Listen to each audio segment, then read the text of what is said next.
మిగతా సందర్భాలలో మీరు ఎప్పుడైనా ఇప్పుడు రైట్ వింగ్ వాళ్ళు ఎవరు కూడా అక్కడ ఏం జరగలేదు, అక్కడ దర్యాప్తు చేయొద్దని అంటున్నారా? బిహెచ్పి, బజరంగ్ దళ్, ఆర్ఎస్ఎస్ వాళ్ళు ఎక్కడైనా స్టేట్మెంట్ ఇచ్చిందా? సిద్ధరామయ్య ప్రభుత్వం ఏ చర్య తీసుకున్నా అందరు మద్దతు ఇస్తున్నారు, అయినా వీళ్ళకి సరిపోవట్లేదు. ఫస్ట్ ఆఫ్ ఆల్ ఇక్కడ ఒక మిస్టేక్ ఏం జరిగిందంటే, ఆ వ్యక్తి ఎవరైతే వచ్చి అజ్ఞాతంలోంచి బయటకు వచ్చి నాకు తెలుసు నేను మీకు సహకరిస్తాను తవ్వండి అని చెప్పిన తర్వాత, కోర్టు తీర్పిచ్చిన తర్వాత, అక్కడ ఉన్నది కాంగ్రెస్ ప్రభుత్వం.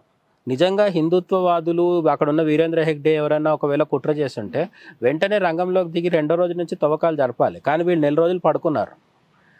తప్పు కాంగ్రెస్ ప్రభుత్వం ఉంది. కర్ణాటక కాంగ్రెస్ ప్రభుత్వం తీరిగ్గా చాలా ఒత్తిడి పెరిగిన తర్వాత మాత్రమే ఈ బుల్డోజర్లు, ఆర్సీబీలు అన్ని తీసుకొని పోయి, జేసీబీలు అన్ని తీసుకొని పోయి అంతవరకు ఆగడానికి కూడా ఏదో బలమైన కారణం. చాలా మంది అనుమానం ఏంటంటే, మీరు అంత గ్యాప్ ఇచ్చిన లోపు ఎవరైతే నిజంగా నేరం చేసి ఉంటారో వాళ్ళు వచ్చి తవ్వి తీసేసుకొని వెళ్ళిపోయి ఉంటారు కదా. తవ్వి తీసుకున్నారా లేకపోతే అంటే ఏదైనా చేయొచ్చు. ఇప్పుడు వాళ్ళ రోజుల సమయం అనేది మామూలు విషయం కాదు కదా, కేసు నట్టు ఇటు మార్చడానికి. ఆయన వచ్చి కోర్టుకు చెప్పిన వెంటనే యాక్టివ్ చర్య తీసుకోవాల్సిన బాధ్యత ఖచ్చితంగా ఎవరి మీద ఉంది? మోదీ ప్రభుత్వం కాదు కదా, అది రాష్ట్ర పరిధిలో ఉండేది.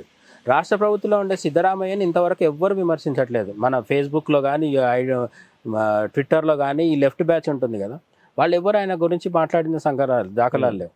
ఇట్లా దీన్ని మోడీకి కానీ లేకపోతే అమిత్ షా కానీ లింక్ చేద్దామనే ప్రయత్నం జరుగుతుంది.